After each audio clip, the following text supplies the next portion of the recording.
ओमज्ञानतिमिरन्धस्य ज्ञानाञ्जनशलाखया चक्षुरुन्मीलितं येन तस्मै श्रीगुरुवे नमः। नमो ॐ विष्णुपदाय कृष्णप्रेष्ठाय भूतले श्रीमते भक्तिवेदान्तस्वामिन् इति नामिने। नमस्ते सरस्वते देवे गौरवाणी प्रचारिणे निर्विशेषशून्यवादी पाश्चात्यदेशतारिणे। जय श्री कृष्ण चैतन्य प्रभु नित्यानंद श्री अद्वैत गदाधर श्रीवासादि गौरभक्तवृंद। हरे कृष्णा कृष्ण कृष्णा हरे हरे, हरे राम राम राम हरे हरे। हरे कृष्णा।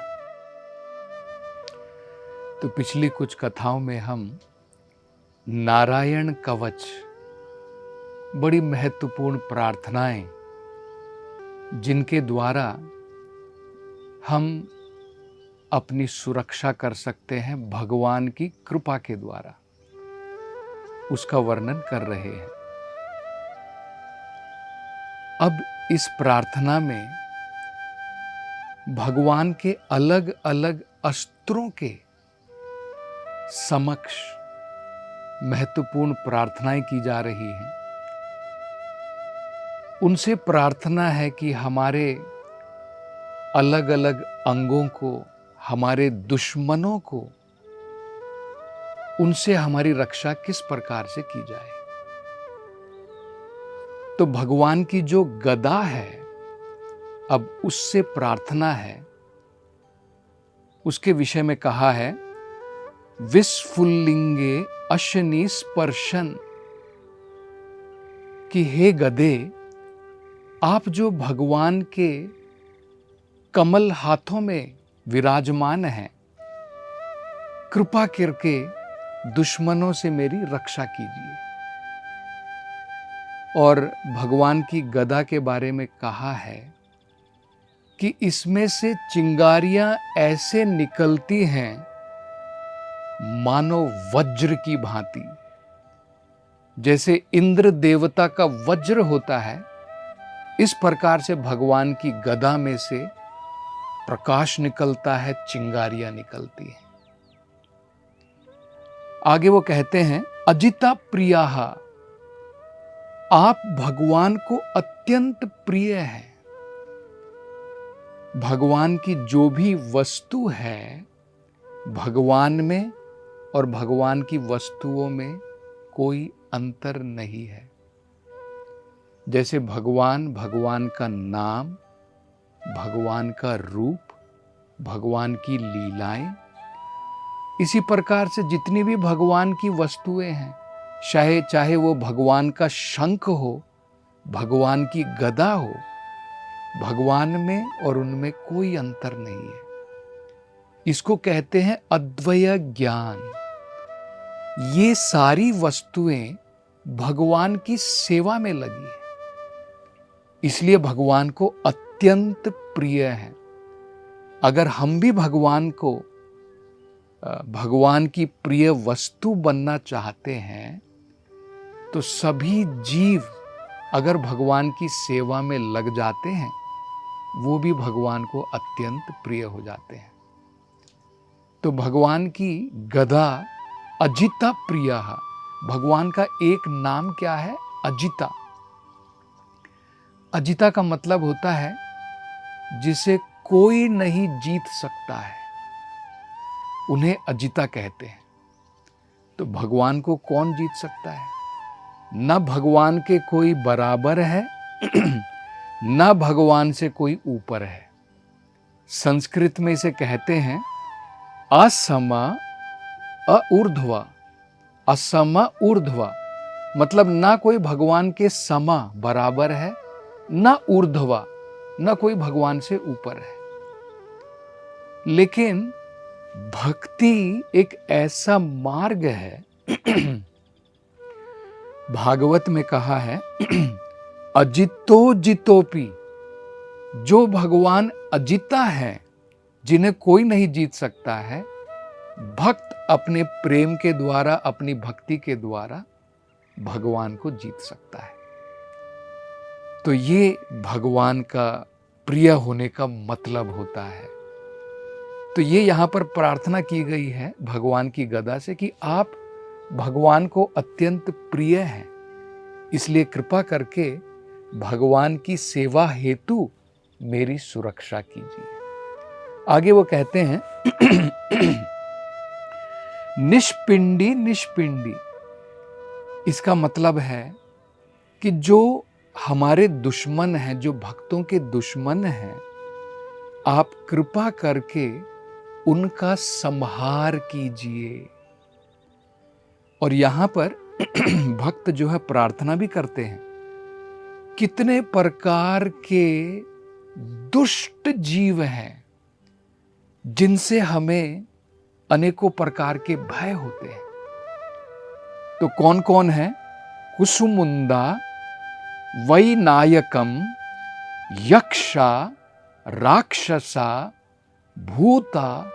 तो इस प्रकार के असंख्य दुष्ट जीव होते हैं, दुष्ट प्राणी होते हैं, जो अन्य जीवों से वैर रखते हैं, ईर्ष्या रखते हैं। तो यहां पर भगवान की गदा से ये प्रार्थना की गई है कि हे भगवान, इस प्रकार के दुष्ट जीवों से जो हमें अपने दुश्मन के रूप में देखते हैं, उनसे हमारी रक्षा कीजिए। आगे वो कहते हैं चूर्णया। चूर्णया का मतलब होता है पाउडर कर देना, चूर्ण बना देना। हमें पता है ना, जैसे गदा होती है, गदा से अगर हम किसी को मारते हैं तो हो सकता है कि उसको धीरे धीरे से हम लोग जो है मार करके परास्त कर सकते हैं। तो इसी प्रकार से भगवान का भक्त प्रार्थना कर रहा है भगवान की गदा से कि जो हमारे दुश्मन हैं उनके ऊपर वार करके आप उन्हें चूर्णया, बिल्कुल चूर्ण चूर्ण कर दो। अब अगली प्रार्थना भगवान के शंख से है। तो हमें पता है भगवान विष्णु जो हैं अपनी 4 भुजाओं में, चतुर्भुज रूप में शंख, चक्र, गदा, पद्मा। शंख जो है वो भगवान की कृपा का, अपने भक्तों के ऊपर कृपा का एक चिन्ह है। और दुश्मनों के लिए यही शंख जो है उनके हृदय के अंदर में अनेकों प्रकार के कंपन, अनेकों प्रकार के डर पैदा कर देता है। हम भगवत गीता में भी देख सकते हैं, ये बहुत सुंदर प्रसंग आया है। भगवत गीता में महाभारत का युद्ध प्रारंभ होने से पहले दोनों सेनाओं ने, कौरवों ने और पांडवों ने अपने अपने शंख बजाए। किसी भी धार्मिक कार्य के प्रारंभ होने से पहले, जैसे जब हम भगवान के दर्शन के पट खोलते हैं, भगवान की आरती प्रारंभ होती है, अभिषेक प्रारंभ होता है, भगवान का दिव्य शंख बजाया जाता है। इसी प्रकार से ये जो महाभारत का युद्ध था, ये कोई आम युद्ध नहीं था, ये धर्म युद्ध था, धर्म क्षेत्र में घटा था, जिसे कुरुक्षेत्र कहते हैं। तो दोनों सेनाएं आमने सामने थी और युद्ध की घोषणा के लिए एक एक करके दोनों ने अपने अपने शंखों का नाद प्रारंभ किया। तो भगवत गीता में बताया है कि पहले भीष्म पितामह ने, दुर्योधन ने, अश्वत्थामा ने, उन्होंने अपने अपने शंख बजाए। और जब अर्जुन ने अपना शंख बजाया, जब भगवान कृष्ण ने अपना पांचजन्य शंख बजाया, तो वहां पर वर्णन किया है हृदयम व्यादरत। जो कौरवों की सेना थी, उनके हृदय में कंपन प्रारंभ हो गया। हम देखते हैं जब भगवान का शंख बजता है, भक्तगण तो खुश हो जाते हैं, उनको तो आनंद आता है। लेकिन जो भक्तों के दुश्मन हैं, जो भक्तों से ईर्ष्या करते हैं, जो असुर हैं, उनके मन में भगवान के शंख बजने से कंपन प्रारंभ हो जाता है। तो ये बात यहां पर भी कही गई है। भगवान के शंख से प्रार्थना है कि कृपा करके अपनी दिव्य ध्वनि के द्वारा इन दुष्टों के मनों में, हृदय में कंपन पैदा कर दो। तो बड़ी सुंदर बात कही है, कृष्णा पूरितः। कृष्णा पूरिता का मतलब होता है हमेशा भगवान के हाथों में, कर कमलों में विराजमान होकर के जब भगवान अपने होठ से लगाते हैं तो भगवान उसके अंदर हवा फूंकते हैं। जैसे जब हम शंख बजाते हैं तो हम क्या करते हैं, उसके अंदर हम हवा फूंकते हैं। कृष्णा पूरिता का मतलब है भगवान कृष्ण की उनके कमल मुख से निकली हुई वायु से ये शंख हमेशा पूर्ण रहता है। जरा आप विचार कीजिए, भगवान के हाथ में जो शंख है वो कोई आम शंख नहीं है। अगर उस शंख को भगवान बजा रहे हैं, उस शंख के अंदर में भगवान हवा फूंक रहे हैं, वो कितना भाग्यशाली है। हम देखते हैं कि गोपियां भी भगवान से ये शिकायत करती हैं कि देखो ये भगवान की ये जो मुरली है, भगवान ये जो बंसी बजाते हैं, हमेशा भगवान के साथ में रहती है, लेकिन हमें जो है इस प्रकार का आनंद प्राप्त नहीं हो पाता, इस प्रकार का अवसर हमें नहीं मिलता है जिस प्रकार से भगवान की बंसी को मिलता है। तो ये सारी वस्तुएं जो हैं हमेशा भगवान की सेवा में लगी रहती है। तो आगे वो कहते हैं भीम स्वानः। भीम का मतलब हम समझ सकते हैं, भीम जो है उनको वृकोदरा भी कहते हैं। वृकोदरा का मतलब है जो ऐसे कार्य कर सकते हैं जिसे कोई आम व्यक्ति नहीं कर सकता है। हम लोग खाते बहुत हैं लेकिन भीम के प्रकार का कार्य नहीं करते हैं। भीम की भांति हम खा जरूर लेते हैं लेकिन उनकी भांति कार्य भी करना है। तो वृकोदरा का मतलब केवल खाने से नहीं है कि भाई जितना आ गया उतना खा लिया। वृकोदरा का मतलब होता है जो उस प्रकार से खा सके और उसी प्रकार से कार्य कर सके, ऐसे कार्य कर सके जो कोई ऑर्डिनरी व्यक्ति नहीं कर सकता है। नहीं तो क्या होता है, हमारे लिए तो कहते हैं पेटे खाए पीठे सोए, पेट से खाया और पीठ से सो गया। तो यहां पर भगवान की शंख से ये प्रार्थना की गई है भीम स्वानः। मतलब आपकी जो ये ध्वनि है ये असुरों के मन में इस प्रकार का कंपन पैदा कर सकती है जैसे भीम अनेकों प्रकार के इस प्रकार के कार्य कर सकते हैं। तो ये भी बड़ी महत्वपूर्ण बात कही गई है। और वो कहते हैं कि ये जो हमारे अलग अलग प्रकार के जो दुष्ट जीव हैं उनसे कृपा करके हमारी रक्षा कीजिए। वो कौन कौन है?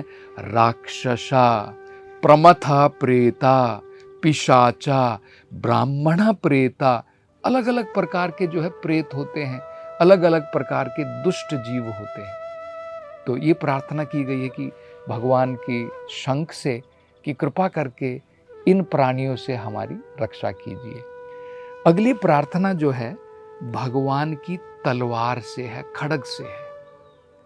तो उसके बारे में क्या कहा गया है? तिग्मधारा असीवरा। तिग्मधारा का मतलब होता है और वरा का मतलब होता है सबसे बढ़िया, सभी प्रकार के अस्त्रों में से सबसे बढ़िया। तलवार के लक्षण क्या होते हैं? मान लीजिए आप तलवार लेते हैं, आप तलवार चलाते हैं और किसी को कोई क्षति नहीं पहुंचती है, वो तलवार नहीं है। तलवार की धार जो है बहुत पैनी होनी चाहिए। एक आक्रमण, एक वार करें तो व्यक्ति का धड़ शरीर से अलग हो जाना चाहिए, उसका सर धड़ से अलग हो जाना चाहिए। तो ये प्रार्थना की गई है ईशा प्रयुक्ताः, कि आप भी भगवान की सेवा में, ईशा का मतलब होता है भगवान, आप भी हमेशा भगवान की सेवा में लगे रहते हैं।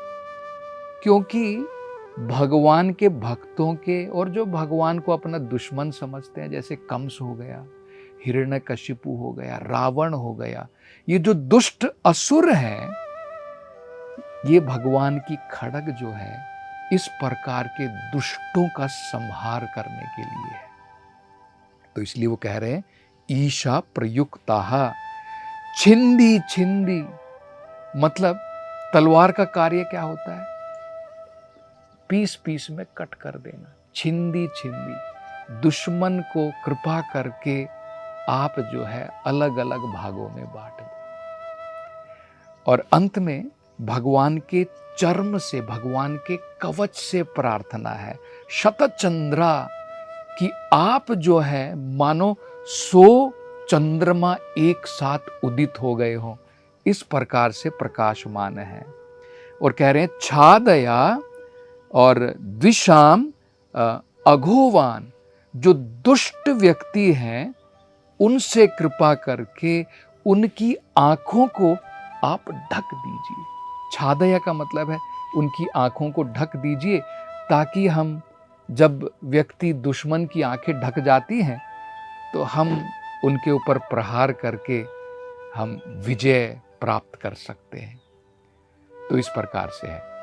तो और आगे इसमें क्या प्रार्थना है, इसकी चर्चा हम अगली कथा में करेंगे। हरे कृष्णा।